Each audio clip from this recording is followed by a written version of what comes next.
Am I the asshole for choosing my niece over my kids? My kids, Mike, male 18, and Mara, female 14, are very close together, but they hate their cousin Rosa, 14. Every time they're together, they fight. My ex-wife has primary custody of Mara, so I only have her 1 week in a month, and usually Mike comes over and joins that week. Rosa's parents are emotionally abusive, so she spends most of her time with me, except for the week that Mara and Mike come over. She spends that week with her other uncle, Nick. I was supposed to go on a trip for work. It was on a week that Mara and Mike were at my place. I wanted to take them with me so we could spend time together in my free time.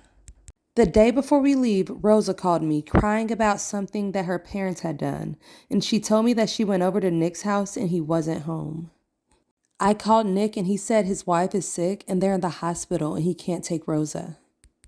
I took Rosa and brought her to my house and told her that I was taking her on a trip the next day. From the moment we got there, the kids started to fight. After a few hours, they told me they won't go on the trip together and that I either have to take my kids or Rosa.